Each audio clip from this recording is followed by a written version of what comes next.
ఇచ్చిపెట్టురి ఎవరు పోలీసు లేకుండా అప్పుడు చూపిస్తాం. ఒకరిని అరెస్ట్ చేసి ఒకరికి ఫ్రీ హ్యాండ్ ఇచ్చి మేము ఏదో చేసినాం అని అంటున్నాం. అయ్యా రేవంత్ రెడ్డి గారు మర్చిపోయినట్టున్నావు దినాలు. ఓటు నోటు కేసులో నీ ఈపు చింతపండు అయింది మర్చిపోయినావా? 6 గ్యారెంటీలు అమలు చేయకపోతే మహబూబ్ నగర్ ప్రజలు నీ ఈపు చింతపండు చేసింది మర్చిపోయినావా? గురునాథ్ రెడ్డి గారు నీ ఇంటికి వచ్చి నీ ఈపు చింతపండు చేసింది మర్చిపోయినావా? రేపు తెలంగాణ ప్రజలు నిన్ను చీరి చింత చెట్టుకి కట్టేసి నీ ఈపు చింతపండు చేసే రోజు వస్తుంది దగ్గర. ఎందుకు తొందరపడుతున్నావు బిడ్డ? ఖచ్చితంగా అవుతుంది.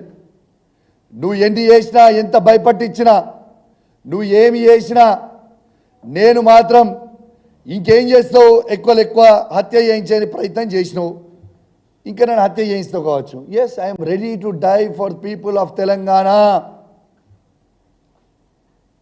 బరాబర్ ఉన్నా. నువ్వు చంపితే చావడానికి నేను రెడీగా ఉన్నా. కానీ నీతో నీ ఎట్టు పరిస్థితుల కాంప్రమైజ్ అయ్యేదే ఉండదు. ఖచ్చితంగా నువ్వు ఏవైతే నీ హామీలు ఇచ్చినావో 6 గ్యారెంటీలు ఇస్తామని, ఆ 6 గ్యారెంటీలు ప్రజలకు ఇచ్చే వరకు నీ గుండెల్లో నిద్రపోతాడు కౌశిక్ రెడ్డి బిడ్డ. గుర్తుపెట్టుకో అని చెప్తా ఉన్నాను రేవంత్ రెడ్డికి. నేను ఆల్రెడీ చెప్పినా, నీ స్థాయి కేసీఆర్ గారి స్థాయి కాదు, కేటీఆర్ గారి స్థాయి కాదు, హరీష్ రావు గారి స్థాయి కాదు, ఆఖరికి నా స్థాయికి దిగిపోయినావు అని చెప్పిన. ఇవాళ నా స్థాయికి కూడా కాదు, చిల్లర వీధి రౌడీల స్థాయికి దిగిపోయినావు. నీ స్థాయి గాడికి అయిపోయింది మిస్టర్ రేవంత్ రెడ్డి గారు. నీకు నువ్వు బాగా గ్రేట్ అనుకుంటున్నావు. అధికార మదం కన్ను నెత్తికెక్కినాయి. నీ మదాన్ని ఖచ్చితంగా దించుతాం, ఏం ఫికర్ చేయకు బిడ్డ. దించిన రోజు నీకు ఉంటుందిరా స్వామి రంగా, ఆ రోజు ఉంటుంది, తీసి పెడతాం అని అనుకోకు. నేను ఉట్టిగా నువ్వు మర్చిపోయినట్టున్నావు రేవంత్ రెడ్డి, గుర్తు చేసుకో. నా ఇంటికి వచ్చి, నేను ఆ రోజు కాంగ్రెస్ పార్టీలో ఉన్నప్పుడు నువ్వు నా ఇంటికి వచ్చి నా కాళ్ళు మొక్కినావు. నేను నన్ను పిసిసి ప్రెసిడెంట్ చెయ్యి, దయచేసి సపోర్ట్ చెయ్యి అని చెప్పినావు. ఆ రోజు మర్చిపోయినావా బిడ్డ? ఆ రోజు నువ్వు నా కాళ్ళు మొక్కితే నిన్ను పిసిసి ప్రెసిడెంట్ అన్నాడు, నేను చేసిన. కానీ గుర్తుపెట్టుకో, ఏ విధంగా నేను ఆ రోజు పిసిసి ప్రెసిడెంట్గా చేసినో, ఇవాళ కేసీఆర్ నాయకత్వంలో మళ్ళా నిన్ను సీఎం పదవి దించే వరకు నిద్రపోకుండా పనిచేస్తా బిడ్డ, జాగ్రత్తలు చూసుకో అని చెప్పి సందర్భంగా నేను హెచ్చరిస్తా ఉన్నాను.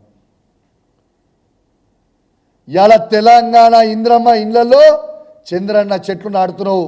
తెలంగాణ ప్రజలు నీ ఈపు చింతపండు చేసే రోజు దగ్గరగా ఉంది బిడ్డ, నువ్వు వెయిట్ అండ్ వాచ్ అని చెప్తా ఉన్నాను. నీ నోటికి వచ్చినట్టు మాట్లాడుతున్నావు. నీ అయ్యా జాగిరా భయ్ తెలంగాణ. నువ్వు భయపట్టిస్తే భయపడికి ఇడేమన్నా చేతు, భయపడితే భయపడికి ఉన్నా అనుకుంటున్నావు ఏంది? భయపడే ప్రసక్తే లేదు, గుర్తుపెట్టుకో. నీకు ఇంకోటి కూడా చెప్తున్నా, చాలా మందితోని ఆయన చిల్లర గుండాగాలతోని నాకు ఫోన్ చేపిస్తూ ఉన్నాడు. నిన్ను ఖచ్చితంగా హత్య చేస్తాం, నిన్ను చేసి తీర్తాం అని ఫోన్ కాళ్ళు నాకు ఎవ్రీ డే వస్తూ ఉన్నాయి.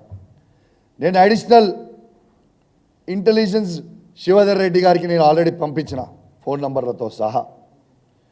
నేను ఈ వేదిక ద్వారా మొత్తం చెప్తున్నా, యావత్ తెలంగాణ ప్రజలందరికీ కూడా చెప్తున్నా, మీకోసం నేను చావడానికైనా సిద్ధంగా ఉన్నా. కానీ ఏనాడైనా నన్ను హత్య జరిగితే ఖచ్చితంగా దీనికి రేవంత్ రెడ్డి గారే బాధ్యత అని చెప్పి సందర్భంగా తెలియజేస్తా ఉన్నాను.